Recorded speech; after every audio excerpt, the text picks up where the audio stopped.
Come on, y'all can do better than that. We fed you. Yay! Give it up if you like that chicken. That pollo.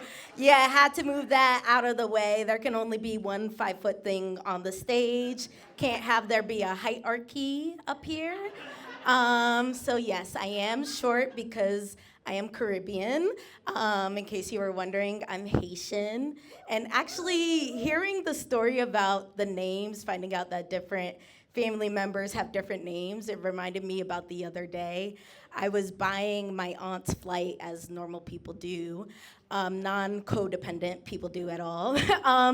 And I've been calling her Aunt Rosie, and I found out her name was Jean, which is, if you know anything about Haitian people, that means I have a cousin named Jean, an aunt named Jean, an uncle. But I don't think much about it. My height was determined the first time my ancestors heard bonjour, comment ça va? So we just roll with it. What was interesting, I was really excited to take this class. I found out pretty early on that the entire class was all Latine and Caribbean people, yeah, but not too loud, not too loud. It's illegal under the One Big Beautiful Bill, so we can't. Don't tell anyone now, don't tell anyone. I shouldn't be surprised the class was free, and Caribbean people, we love a deal, we love a deal. I was attracted to this class initially because it said it was bilingual, and I'm trying to learn un poquito español. So I thought, oh, hey, I'll take this class, and I'll be able to do the entire set in Spanish. Yikes. I went to my Spanish teacher, and I told her, hey, I would like to do my set in Spanish. I'm trying to write some jokes. And she said, chistes. And I said, bless you. That's when I realized I'm going to leave it to the Dominicans, all 8 of them in the class.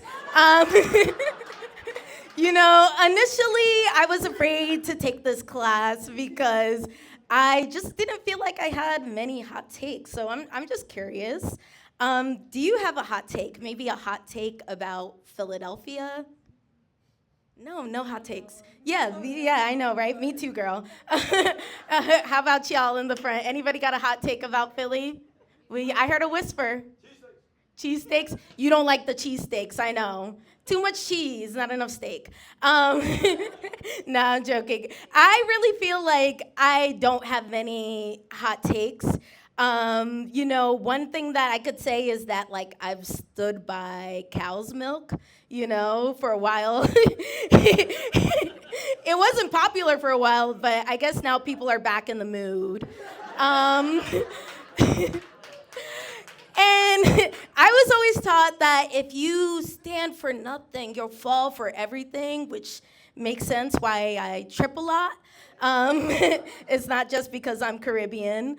But I had to start standing for stuff because I recently got married. Thank you. Yes.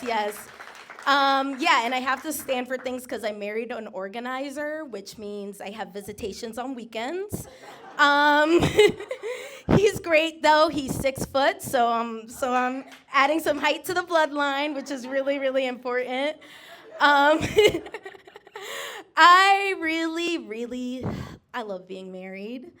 It's lovely. I never knew how good life could be with consistent health insurance. I am just getting a bunch of exams. As someone growing up on Medicaid, I'm just getting exams for fun. I have a prostate exam next week just because I can.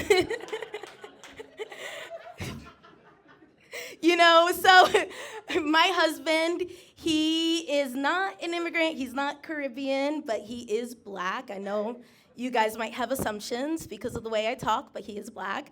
But this is the first time he's had immigrant parents, So he's not used to the, negativity that comes with immigrant parents. Really quickly, just for context, I grew up in Northeast Philadelphia. Yeah, okay, 3 people. Growing up in Northeast Philadelphia is interesting because you don't get the street cred of growing up in Philadelphia, but you also don't get other things like quality of life. Yeah, it was fun growing up without laws. Um, love the purge. But yeah, the reason my parents moved out there was because they were chasing the American dream. You know what I mean? And for them, that meant having two of everything, okay? They wanted the upstairs kitchen, they wanted a downstairs kitchen. They wanted an upstairs living room, they wanted a downstairs living room. So growing up, I always thought to myself, like, man, the American dream is just having two lives, but she didn't need to leave the islands to do that. Caribbean men show us that every single day. We just need to look to them. And they still manage to eat all of the arroz, like multitaskers. But the first time my husband was going through something and decided to call up my parents, I don't know why, but it was a really interesting conversation. So he gets on the phone and my dad's like, Josh, yes, well, life is hard. And just so you know, life is hard everywhere. And guess what? It just gets harder. You suffer and then you die. I'm like, damn, Dad, okay. There's something about growing up as a peasant that does something to their brain chemistry. Maybe they should have been introduced to TV a lot earlier. People are always like, don't give kids screen time. But it's like, damn, we don't want them to end up like our parents, so. I do have to wrap up. I will say, it's been weird, interesting being Haitian. It's been about a year since we found out that TPS was being canceled. So I know a lot of people who are celebrating wedding anniversaries. And that gets expensive, you know what I mean? But they're taking away TPS, they're taking away SNAP, and it just makes you realize that the only way to get something in this country is to be Israel. All right, y'all.